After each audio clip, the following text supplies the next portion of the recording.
खैरनी में सो रही है, कम से कम तबीयत तो ठीक हो जाएगी उसकी। बहुत थक गई है बेचारी।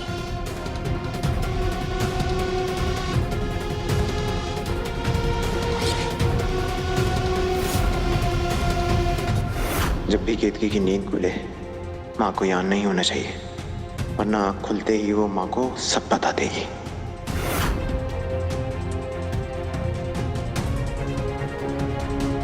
माँ, रात बहुत हो गई, आप जाकर सो जाइए। आप केतकी की चिंता मत करिए, उसका ध्यान रखने के लिए मैं हूं यहाँ पे। लाइए मुझे दे दीजिए, मैं साफ कर देता हूँ।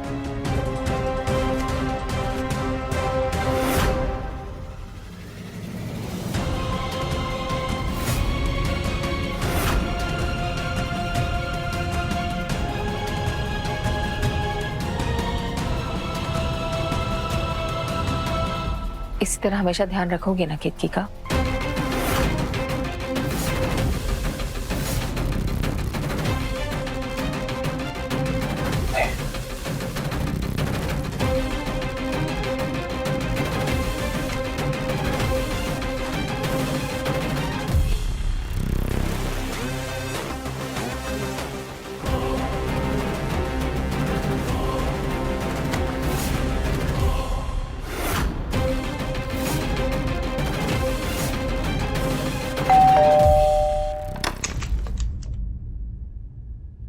अरे बाबा, अरे कालिंदी बेटा, तुमने कोई ड्रामा कंपनी ज्वाइन कर लिया क्या? ये क्या है, नर्स का ड्रेस पहन के घूम रहा है? बेटा तुमको सिंगर बनना है, एल्बम निकलना है। देखा तुमने यहाँ आने का नतीजा? Get out! तुम एक काम करो बेटा, तुम ये नर्स का ड्रेस ड्रामा कंपनी को वापस कर दो और मेरे साथ बैठ के रियाज करो। बाबा, बाबा आप थोड़ी देर के लिए शांत हो जाइए। क्यों? क्यों? क्योंकि बाबा आपके ये सारे गम्मा से ना मेरे कानों से खून निकल जाएगा। तब मैं तो समझाने की कोशिश।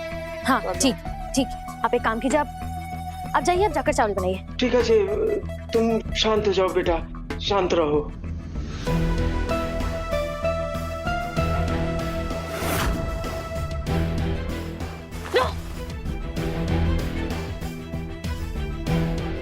वरदान,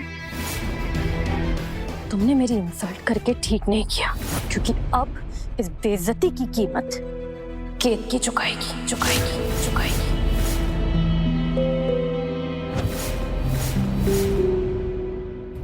वो हमने अपनी नजरों से देखा है,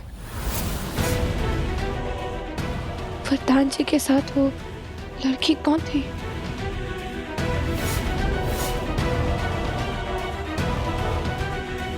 बेटा केतकी, ये सब क्या चल रहा है तुम्हारे मन में? वरदान जी, आप हमें छोड़कर तो नहीं जाएंगे? बेटा, बेटा तुम्हें कोई अकेला छोड़ के कहीं नहीं जा रहा है। वरदान भी यहाँ है और हम भी है तुम्हारे साथ। वरदान, ये सब क्या चल रहा है केतकी के मन में? अभी अगर जगी होती तो हम उसे बताते कि उसका मन का डर बिल्कुल गलत है। गलत है ना वरदान?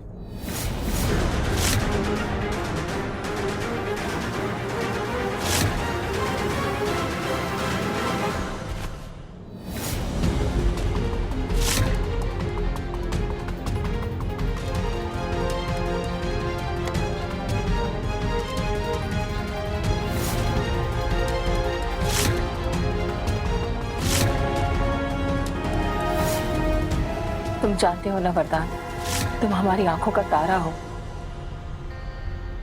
गुरूर हो तुम हमारी, क्योंकि तुम अपने पिता जैसे नहीं हो। तुम्हारे पिता के जाने के बाद हमने अपनी जिंदगी कैसे काटी ये तुम अच्छे से जानते हो। इसलिए जब हम तुम्हें देखते हैं ना तो हमें भरोसा हो जाता है कि तुम केतकी के साथ वो सब नहीं होने दोगी जो हमारे साथ हुआ है।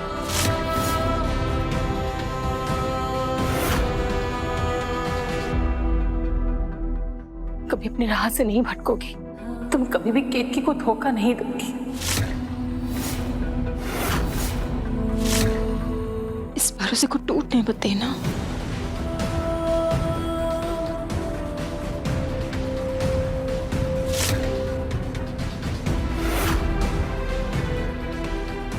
केतकी का ख्याल रखना।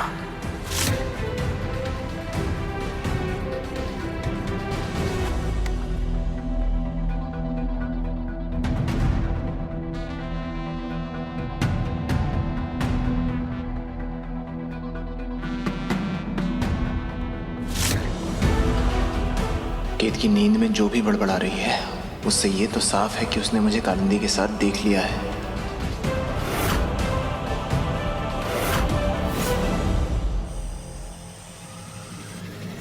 आई एम सॉरी गौरव, मुझे बहुत बुरा लग रहा है।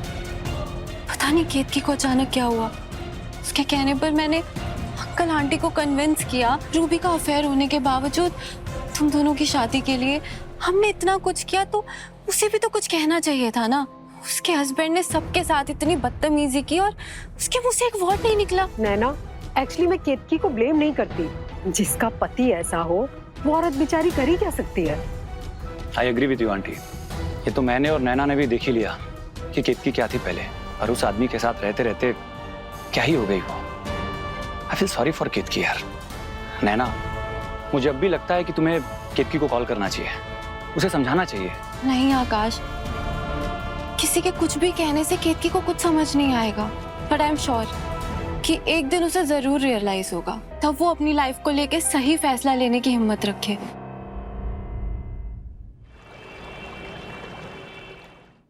जय श्री राम। जय श्री राम, जुग जुग जियो। बैठो।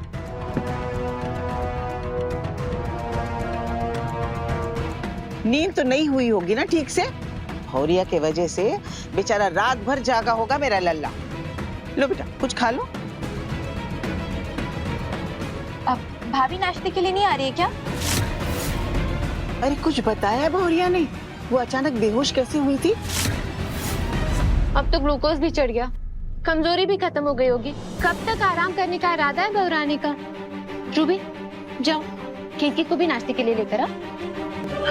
दीदी, आज भी उसे आराम ही करने देते हैं। आपको तो पता है थोड़ी नाजुक सी है।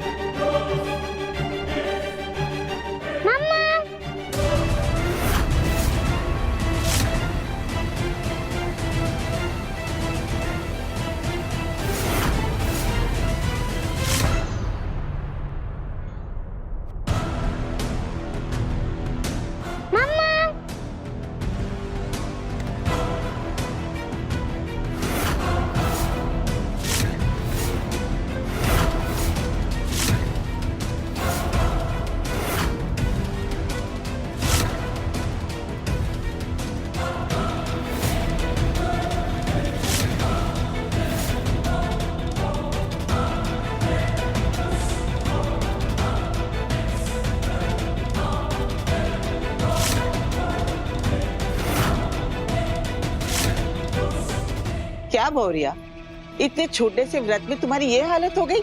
अब खैर छोड़ो सब बातों को। ये बताओ तुम अचानक बेहोश कैसे हो गई?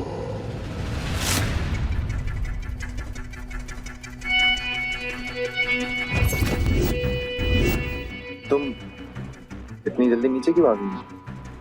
आज तो तुम्हें पूरा दिन आराम करना चाहिए था। देखा, अरे देखा अपना नसीब। इतना प्यार करने वाला, इतनी चिंता करने वाला पति तुम्हें दिया लेकर ढूंढने पर भी नहीं मिला होता।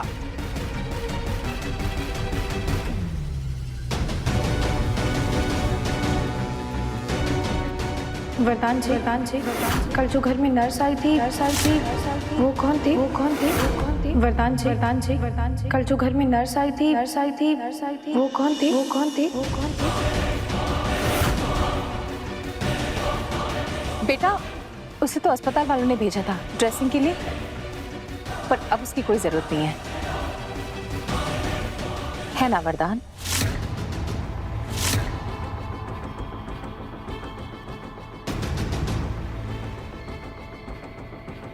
माँ, मार्केटिंग वाले लोगों के साथ मीटिंग है तो मैं चलता हूँ। बाय। रुको वरदान,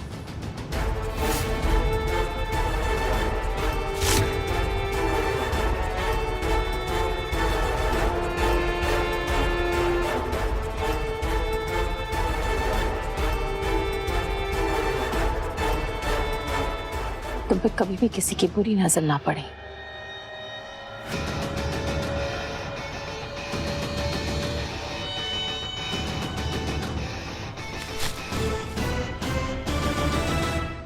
दंगल एक्सप्रेस चैनल को सब्सक्राइब करिए